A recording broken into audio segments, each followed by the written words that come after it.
सुबह 10 बजे से लेकर 11 बजे के बीच में उपस्थित हूँ आप सबके सामने। आज जिनकी कुंडली लेकर के आया हूँ इनका नाम है संजय।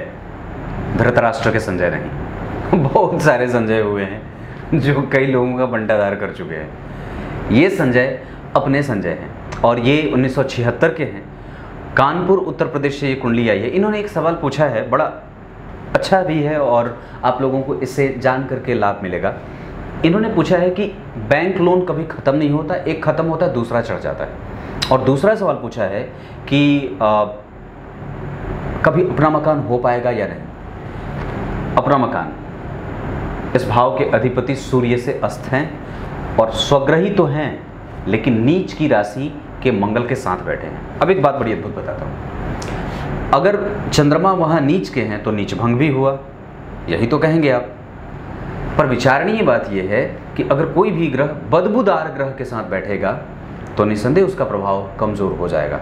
चंद्रमा नीच के ग्रह के साथ बैठे हैं, चंद्रमा नीच के ग्रह के साथ बैठे हैं, मंगल नीच के ग्रह के साथ बैठे हैं, चंद्रमा स्वग्रही ग्रह के साथ बैठे हैं, मंगल नीच के ग्रह के साथ बैठे हैं। ये चारों बातें अलग अलग, तीनों बातें अलग अलग होती हैं और सबका प्रभाव अलग होगा।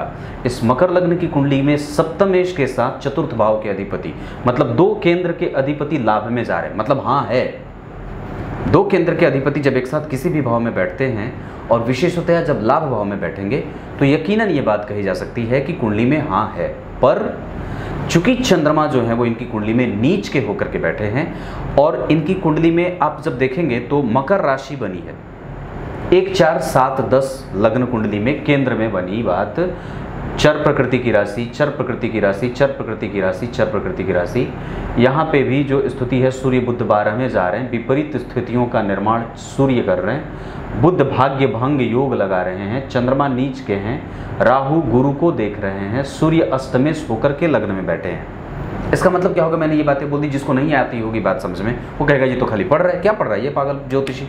अब बताता हूँ, दरअसल सूर्य आपकी कुंडली में अस्तमेश होकर के लग्न में बैठेंगे तो आपको उन सभी चीज़ों में उलझा के रखेंगे जिसकी बहुत ज़्यादा आवश्यकता नहीं है और जो चीज़ खत्म हो जानी चाहिए वो भी लगातार बनी रहती है। मतलब किचकिच जो है वो मन से कभी खत्म नहीं होता, किचकिच मन हो जाता है। और कभी कभी दशाएं ऐसी चली जाती हैं जहाँ पे बेवजह का व्यक्ति जो है वो माथापच्ची कर रहा होता है। ये ऐसा होगा, बहुत ज़्यादा व्यक्ति किसी भी विषय पे विचार करता रहता है और ऐसे मौके दर मौके ऐसी चीज़ें आती रहती है जिसका कोई जीवन से कोई लेना देना नहीं होता है, पर फिर भी आप उसमें उलझे हुए हो, चाहे वो किसी दूसरे के कारण हो, चाहे वो खुद के ही कामों में। कई बार बेवजह की परेशानी बनी रहती है और उलझन पैदा होता रहे। विपरीत परिस्थितियाँ अपने ही कारण होती है, लक्ष्मी के कारण होती है। लक्ष्मी मतलब स्थिर धन। ये आपकी कुंडली में गुरु राहु और केतु के संपर्क में, और यहाँ के अधिपति या एक सूत्र बड़ा अच्छा बताता है। आप लोगों में से बहुत लोग हैं जो मेरे नोट्स लिखते हैं। कुछ एक अभी कल ही माता जी से बात हो रही थी, वो कहाँ की थी, दुबई की थी शायद, दुबई की। हाँ, उनके बच्चे की कुंडली उन्होंने दिखाई थी। उन्होंने कहा कि पंडित जी मैं जो है वो आपकी कुंडली विश्लेषण देख करके कभी कभी तो 3-3, 4-4 पेज भर लेती हूँ। तो सूत्र है ये, याद रखिएगा सभी लोग जो भी मेरे कार्यक्रम देख करके कुछ सीख रहे हैं, कि अगर जन्म कुंडली के बहुत सारे ग्रह चर प्रकृति की राशि में बैठे हों, मतलब चलायमान, मेष चर स्थिर द्विस्वभाव, तो मेष मिथुन, मेष वृष मिथुन, कर्क सिंह कन्या, तुला वृश्चिक धनु, मकर कुंभ मीन। तो मेष वृष मिथुन, कर्क सिंह कन्या, तुला कर्क सिंह कन्या, तुला वृश्चिक धनु, ये चर प्रकृति। तुला वृश्चिक धनु हो गया, तुला वृश्चिक धनु मकर, यानी कि केंद्र में जो राशियां बनी वो क्या बनी है, मैंने क्या बात कही, चर स्थिर द्विस्वभाव। तो चर प्रकृति में मेष हो जाए, उसके बाद मिथुन स्थिर हो जाए, वृषभ स्थिर हो जाए, मिथुन द्विस्वाभाविक हो जाए। बुध और गुरु से जो प्रभावित राशियां होती हैं, मतलब मिथुन, कन्या, धनु और मीन, ये द्विस्वाभाविक होती हैं। तो आपको याद खाली ये रखना है कि मेष सूर्य और मंगल और चंद्रमा और शुक्र, यही ना बचे, बाकी तो इतने ही बचे। शनि बच जाते हैं, तो शनि बच गए, मंगल बच गए, सूर्य बच गए, चंद्रमा बच गए, और गुरु और बुध तो छट जाते हैं क्योंकि वो द्विस्वाभाविक राशि के अधिपति हो जाते हैं। पर सूत्र ये है कि अगर जन्म कुंडली में बहुत सारे ग्रह चर प्रकृति की राशि में बैठे हों तो व्यक्ति स्थिर संपत्ति बनाने में उसको बड़ी मशक्कत करनी पड़ती है। और आपकी कुंडली में वही हो रहा है। बहुत सारे ग्रह नहीं, केंद्र में ही, आपकी कुंडली में सारे ही ग्रह केंद्र में नहीं है। देखो सूर्य और बुध 12 में बैठ गए। अब यहाँ पे भाग्येश का दुह स्थान में जाना भाग्येश का भाग्य भंग योग लगाएगा।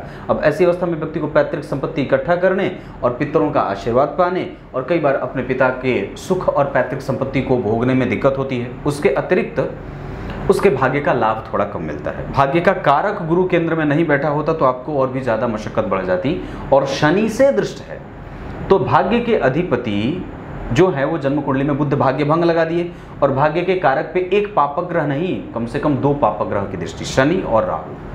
तो भाग्य के कारक शनि और राहु से दृष्ट होने से भाग्य कमजोर हो गया। क्यों? वो भी कमजोर नहीं होता, क्योंकि भाग्य का अधिपति पहले ही कमजोर है 12वें जाकर के, और उसके बाद भाग्य का कारक भी कमजोर। इसके बाद इस भाव के अधिपति किसके साथ बैठे हैं? अष्टमेश के साथ।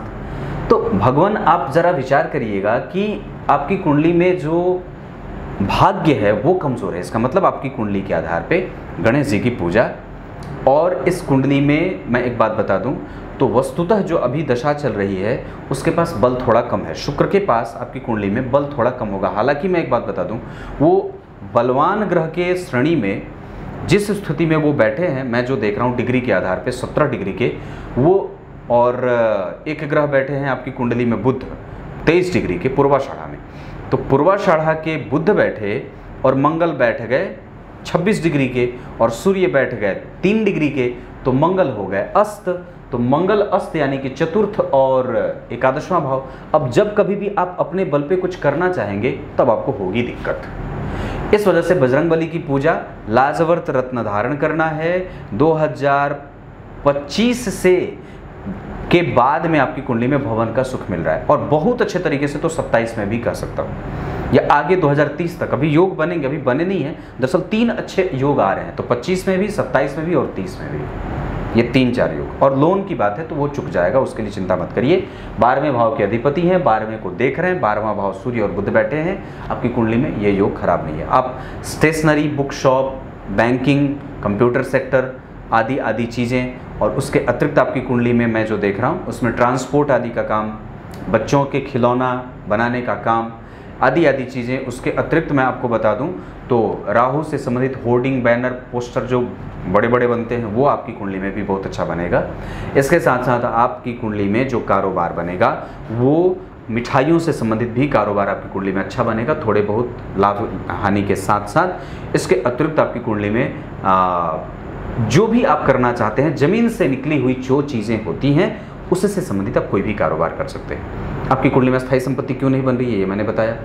अब आप सही समय पे प्रयास करेंगे तब भी तो बात बनती है। आप समुचित समय पे प्रयास करें तब जाकर के काम में सफलता मिलती है।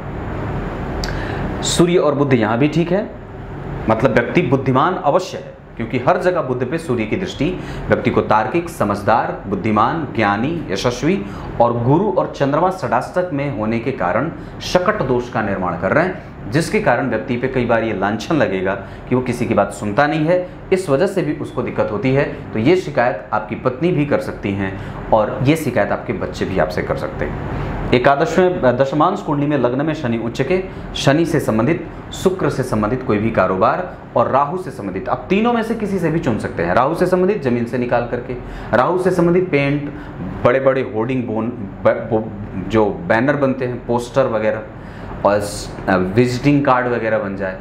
ट्रांसपोर्ट से संबंधित, कृषि वाणिज्य से संबंधित आदि आदि चीज़ें जो होती हैं, ये सब चीज़ भी आपकी कुंडली में बनेगा। व्यवसाय ही करना होगा। बुध यहाँ भी बैठे हैं, बुध यहाँ भी बैठे हैं, बुध यहाँ भी जो हैं वो जन्म कुंडली में बैठे हैं। शनि आपकी कुंडली में व्यवसाय भाव में बैठे हैं, शनि यहाँ स्वग्रही है, शनि यहाँ उच्च के हैं। स्टेबिलिटी है, ऐसा नहीं कि आप व्यापार करेंगे तो बार बार बदलना पड़ेगा, मतलब उसमें सफलता मिल जाएगी।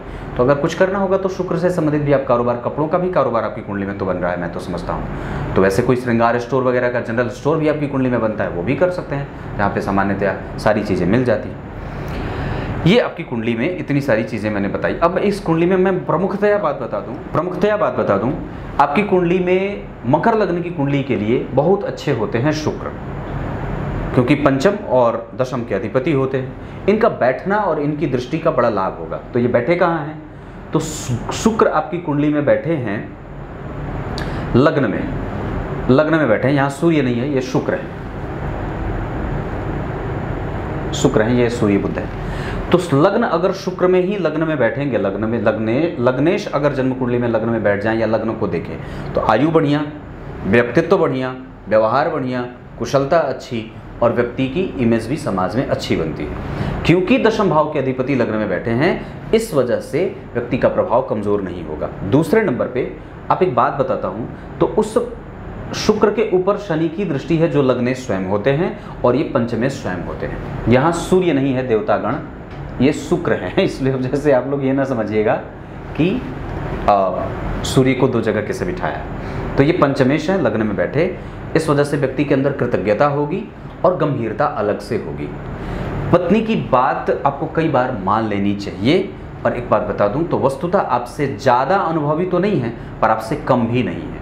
दूसरी बात नंबर पे बात कर दूं, माता पिता के साथ संबंध आपके अच्छे होने चाहिए। विशेषतः आपकी कुंडली के आधार पर आपके ऊपर पिता का प्रभाव ज़्यादा है और पिता से आपकी निकटता भी है।